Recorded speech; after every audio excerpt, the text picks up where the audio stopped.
Let's look at a very interesting spot on the river in a $10,000 buy-in Poker Masters tournament at the Poker Go Studios, featuring two of the absolute best poker players in the world. We have Brock Wilson, who is currently in the top 10 no-limit hold'em players in the world, and Elio Fox, two absolute crushers of the game. I love studying the best players in the world, and let's do that today. Let's get right to it. Warp, that's why we should get new cards. Tell them to get the second deck down for the... Might be an optical illusion in my brain, though. 100. He just had the Queen 6 River optical illusion where he thought he chopped for a second. Yeah, Gotta be careful. I was Just like, to be safe. I was like, I'm pretty sure I lose, but I mean, I don't care about showing this, so just to make sure. I think you knew. Yeah. But that's why I flipped it and then flipped it back over. Yeah. So somebody could be like, oh, wait. Give him half the pot.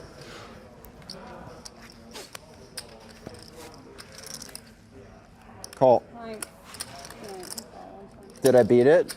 I think so. Right on, yeah. Call. You call. I can't win.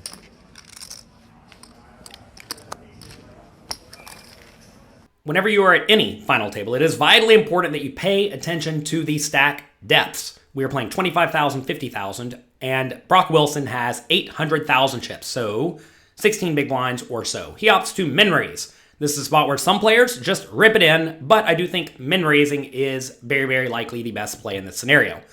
Over to Elio Fox on the button.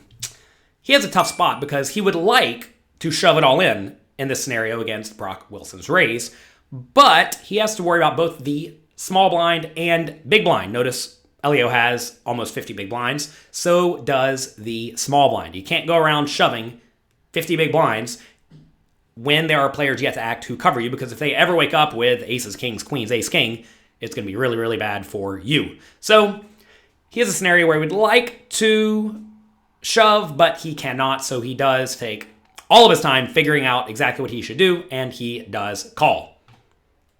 Let's go to the flop.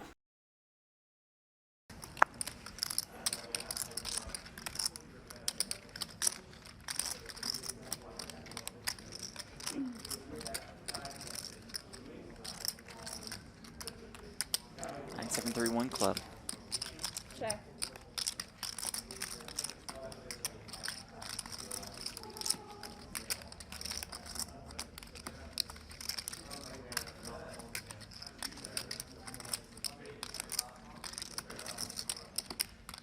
Check. Check. You may be surprised to see Brock check with a hand like ace-10 on the 9-7-3 board, but if you've studied GTO strategies, you will know that from out of position, you want to do a ton of checking on low and medium card boards, because those boards connect reasonably well with your opponent and not so well with your range at all. So on this 9-7-3 board, he should be checking a pretty large chunk of the time, and that is exactly what he does. Over to Elio with two overcards, backdoor straight draw, backdoor flush draw. I think he can go either way between checking or betting, because in this spot, if it does check down, he's pretty unlikely to win, because if it does check down, Brock probably has some sort of medium pair or ace high, right? Because those are hands that can very confidently just check it down. So should Elio start bluffing the flop? I don't know. It's close. He can probably go either way, and I would not be too unhappy with either decision. You do have to be careful betting hands that have decent equity, like his exact hand, because you really don't want to get check raised off of them. And while I realize king high may not seem like it has a lot of equity, the two overcards plus backdoor straight draw plus backdoor flush draw really does not want to bet and fold, so I would have erred towards checking in this spot as well, and that is what he did. Let's go to the turn.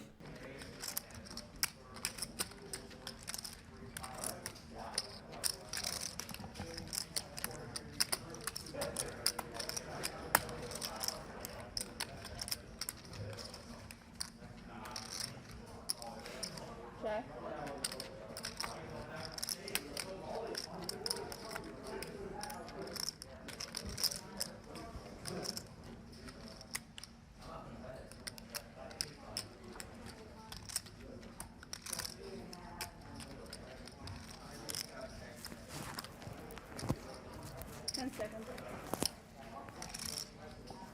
Check.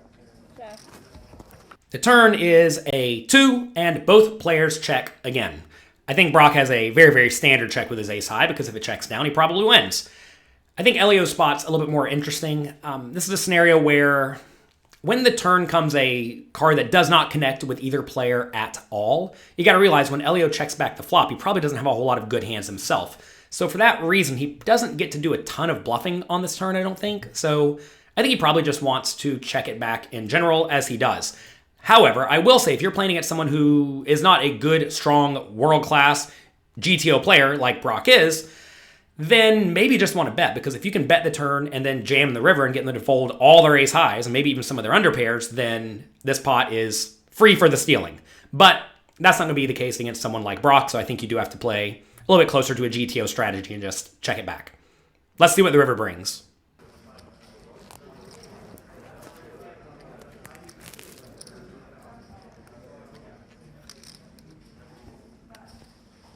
Break after this?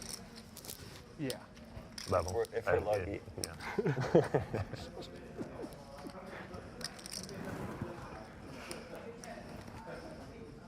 Check.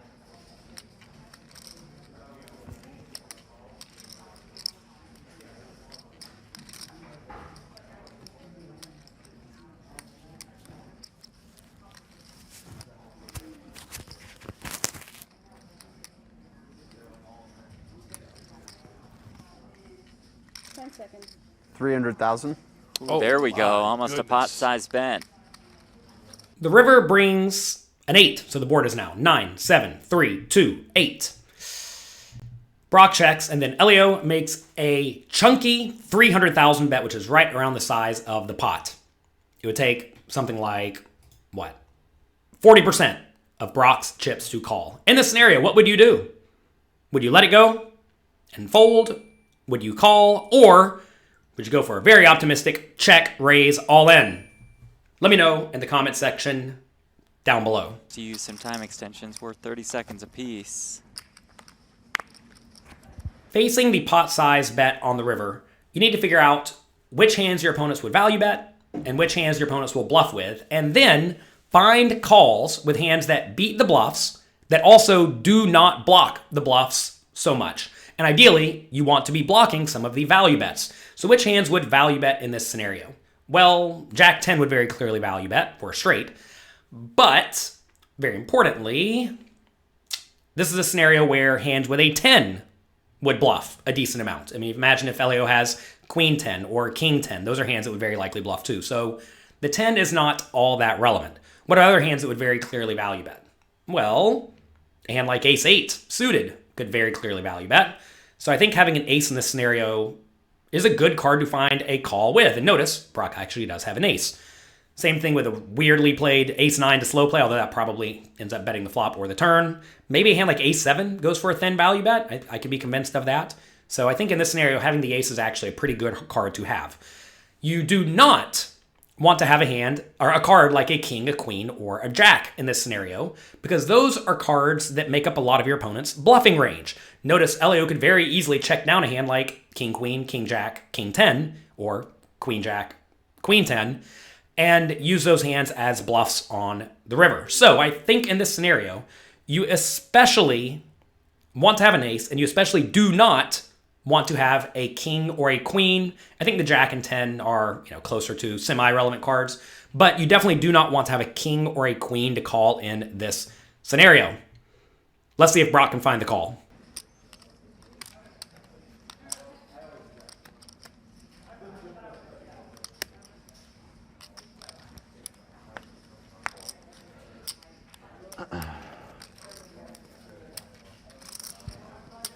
Wilson find the call here with just ace high.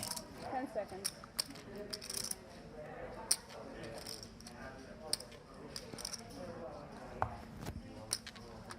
Good as this kid. He's really giving it some serious thought for nearly half his stack.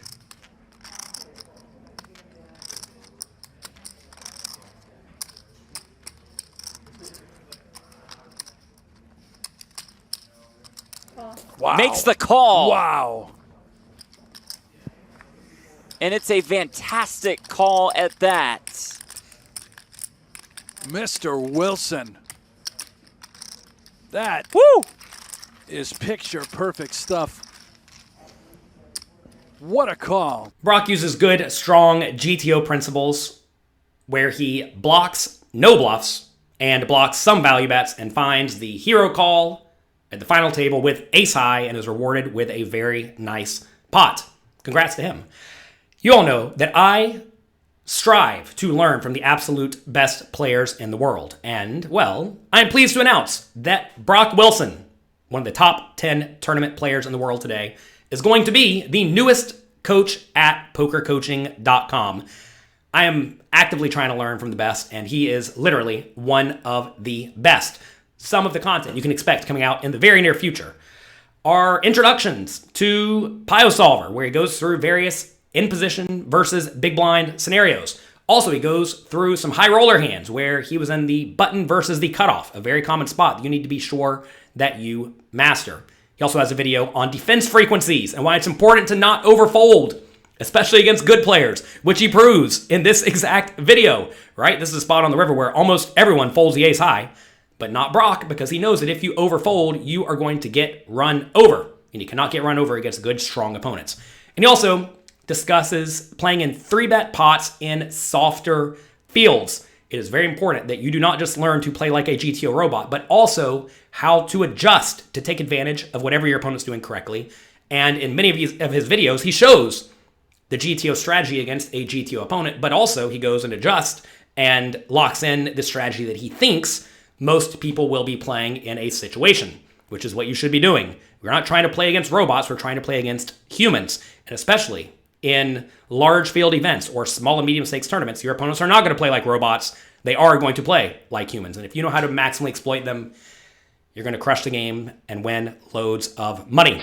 So, very, very excited to announce that Brock will be the newest coach at pokercoaching.com.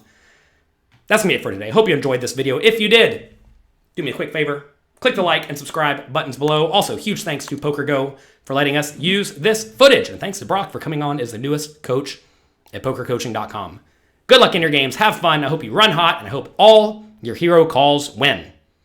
I'll talk to you next time.